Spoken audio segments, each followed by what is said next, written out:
Thank you. Yes, I'm going to talk about SAF pricing, the challenges, which it seems like it's a very familiar challenge for everybody in this room. I'm going to talk a little bit about feedstock pricing too. I want to say thank you for inviting me to come and speak today. It really is an honor. London really is one of my favorite cities. I went for a little, today's actually my wedding anniversary too.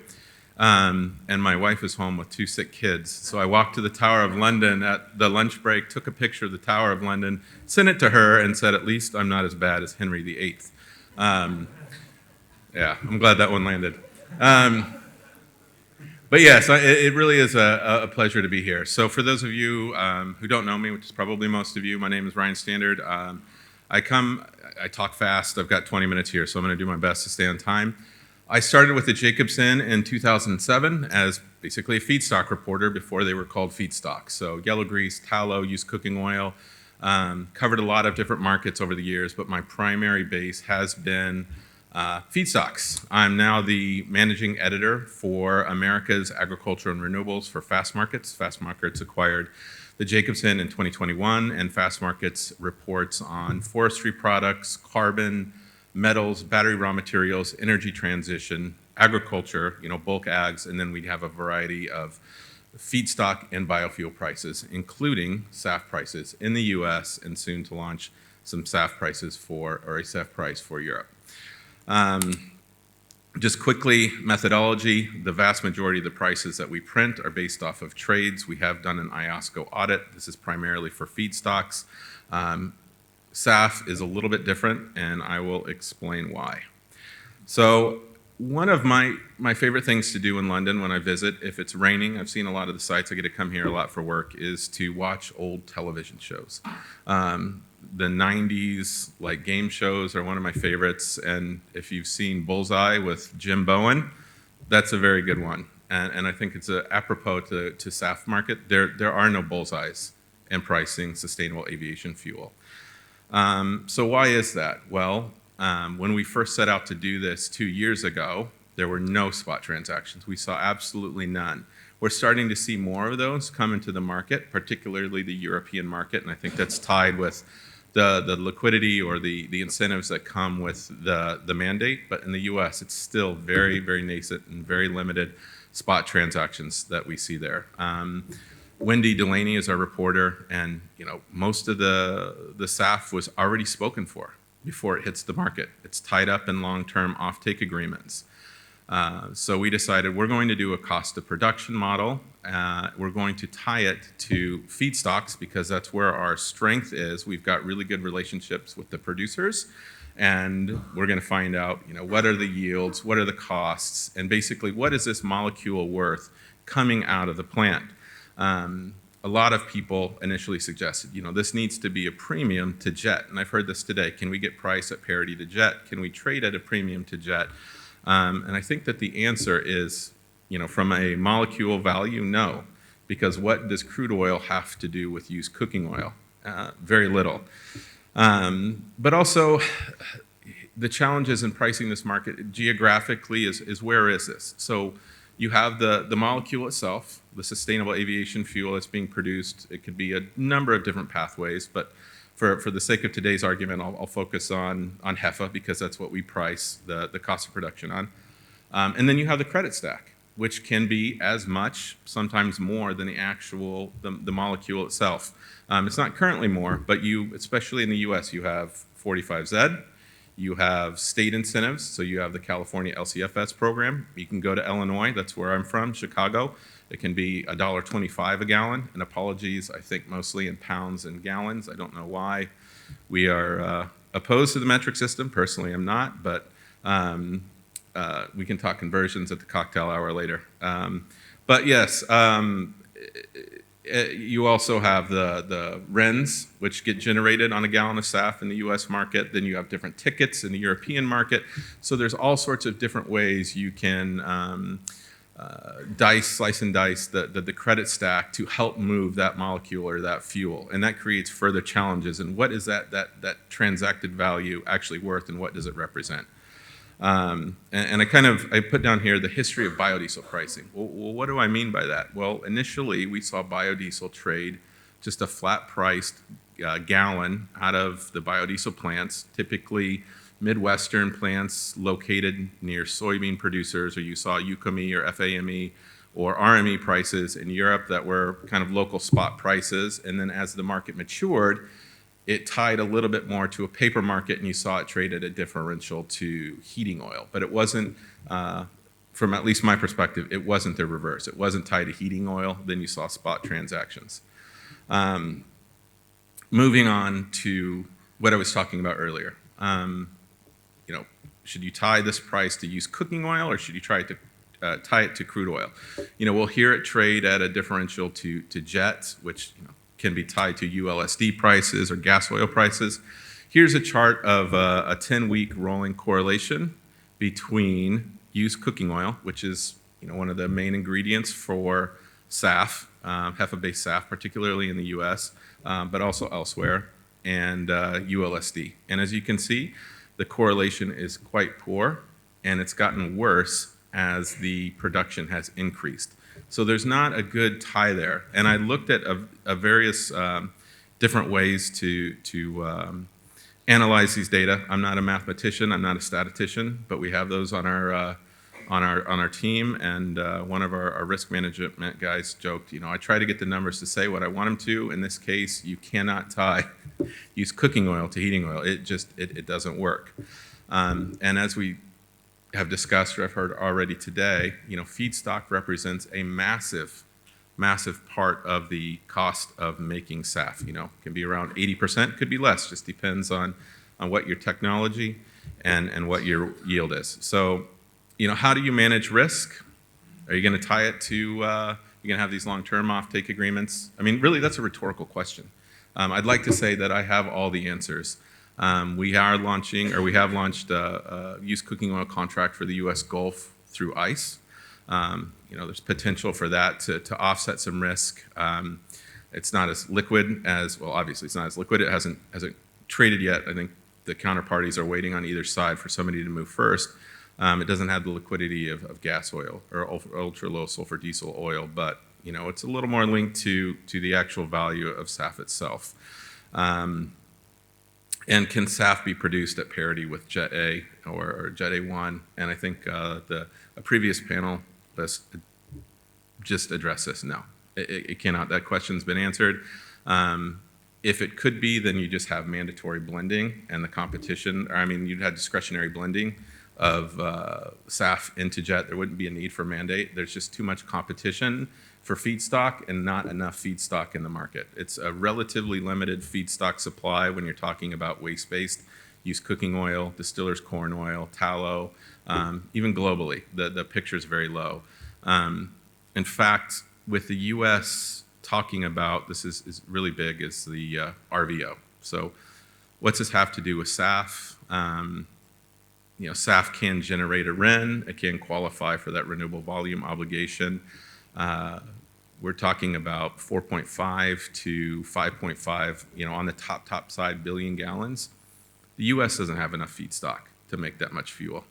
There's no way, you would have to strip every drop of soybean oil, every drop of low CI feedstock out of every place it's already going besides biofuels to come close to hitting that target, and you can't. So the idea that that prices can be driven down low enough to produce fuel at parity with Jet A, it's not realistic in the near-term future. And I think the point that waste-based, non-used feedstocks are the key to that. And here's a look at the market in review. This is our SAF Houston X Works. So what we do is we take kind of a basket of feedstocks.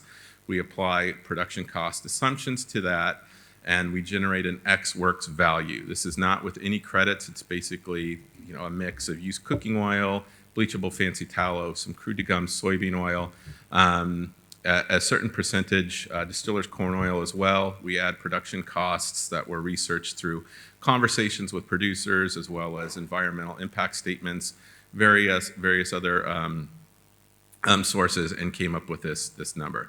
And as you can see, the U.S., and we've heard of this a lot the last few weeks, is just not competitive relative to what we're hearing from China and what the indications that we hear from Europe, which have been anywhere from $1,700 to $1,900. Now that's the transacted value. Again, I'll argue, is that distressed? Is that a real value? Is that what the majority of the market is trading at? Probably not, because the feedstock has to be very cheap. And at those values, somebody else is willing to pay, I think, a higher price for that feedstock to produce something else. Yeah, I just don't know that that's a great representation. Kareem, who's our European or our EMEA editors here, and he had a good analogy. He said if there's 1 million metric tons of SAF produced a year, 80% of it, and this is a low estimates tied up in offtake agreements, you have 20% that's left over. Okay, so you have 200,000 metric tons that trades on the open market. Divide that, say 2 weeks get taken off for holidays, you have 50 weeks, that's 4,000 tons a week. Is that representative of a market? It's very, very small relative to the liquidity that we see in the HVO markets and the other markets. In fact, it's a lot less than I see in the used cooking oil for the Gulf market on a weekly basis. So it's very tough. I don't know if I'm actually providing any answers or I'm just kind of complaining about how hard it is to price this. But I'm saying, this is our way of going about it. So I keep looking at my watch, so I want to make sure we stay on time. I think this is a good segue because of the cost of production and a little bit of talk about what the market might expect moving forward. Again, my background is feedstocks. I love talking about tallow and used cooking oil. The Health and Human Services Secretary, RFK Jr., has been talking about tallow, and I've joked that I finally can stick my chin up when I tell people what I do for a living, where when I started almost 18 years ago, I would start talking about slaughterhouse waste and tallow, and you could see people kind of looking over their computers at me like, who is this guy? Let's make sure he doesn't show up for drinks tonight. This is just an overall thought about the market and potentially what we could see happen to influence prices moving forward. So this is a quote from Ray Dalio. He posted it on LinkedIn, but basically saying that the on-again, off-again nature of tariffs in the U.S. have already disrupted trade flows, and they will continue to disrupt trade flows because people don't want to deal with this volatile nature. So they're finding ways to trade around it. And the idea that the U.S. can produce 5.5 billion gallons of renewable fuels, including SAF, by not importing any feedstock but continue to export into the European market and maintain profitability is just, it's asinine. And we're already seeing a change in feedstock flows related to this. Now, there's quite a bit of U.S. Chinese used cooking oil imports in 2025, but Europe is out ahead. And maybe this UCO comes in as SAF instead of used cooking oil for biofuel production. But as you can see, the U.S., as it built out its renewable fuel production, renewable diesel, HVO, and SAF, there was an increase in Chinese used cooking oil that was necessary to fuel the growth with the limitations on feedstocks because of 45Z or potentially tariffs. We expect that to reverse a little bit. And so I think that there's an opportunity for more feedstock or more fuel to come into the European market, which in theory, law of supply and demand, could drive down those European prices. And here's a quick look at what 45Z has done to domestic prices of feedstock. Again, I'll be around, I know I'm bumping up against it, I'll be around the cocktail hour, happy to chat these markets, feedstock markets. I love talking about this stuff since we probably won't have time for questions. But this is what 45Z has done to feedstock prices in the US. That red line represents the implied credit. So for those of you who aren't familiar, the US used to do $1 per gallon blender's tax credit. That expired at the end of 2024 and transferred to the 45Z credit that's weighted on carbon intensity. So for used cooking oil, I think it's about $95 a metric ton. It's a little less for soybean oil. That could change depending on what happens to the bill that's currently going through the houses. But we've seen used cooking oil prices for Gulf tallow and Gulf used cooking oil pop up closer to what we would call the credit parity. And this is the premium to soybean oil. Now, we did see it trade, and again, this is kind of a hedging thing. We saw it trade at a discount to soybean oil until that credit came into effect, and we see these prices pop because of the restriction on feedstock supply. What's that transfer to? More expensive SAF coming out of the US and a reduced competitiveness in the international market. Just closing thoughts. I think at this given time, a cost of production is the best measure for pricing the value of that physical molecule, because it is what it costs that producer to make that value. You can then take whatever mix of credits that are out in the market or that you or one would pursue, and that's how that gallon moves. It could be significantly less than that Gulf price I had because the producers decided to keep the credits, sell them themselves into the market, and move that gallon at a lower price because they're going to make up for that cost of production with those credits. But that value of the fuel, comes through in that feedstock plus production. And again, I say limited spot transactions. Will continue to monitor the market for liquidity. And obviously, as a reporter, I prefer liquidity and information over assessed values, but we're just not quite there yet. You have any questions? This will be distributed, right?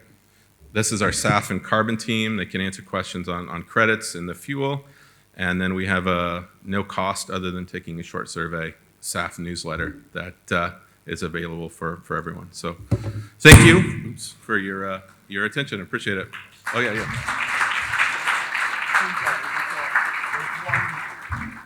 One question on Slido, which is, you talked about how 45Z, I like how you pronounce Z, by the way, very, very well done, how it affects heifer SAF prices, the end product, and what you sort of anticipate that doing to the end product as opposed to just the feedstock. Yes, well, I mean, if 80% of the cost of heifer SAF, like in the US, is tied up in feedstock costs, and naturally the price of heifer-based SAF is going to go higher just because of the feedstocks. There's more competition. And interestingly enough, the best payer in the market right now, like tallow tends to kind of set the tone for the market in the US. The best price is going to oleochemical and not to renewable fuels. So they, I think, know that they're kind of in control right now because of there's palm limitations. It's fascinating. Happy to talk about it, but yeah. Perfect. Thanks, Ron. Thanks so much. Thank you.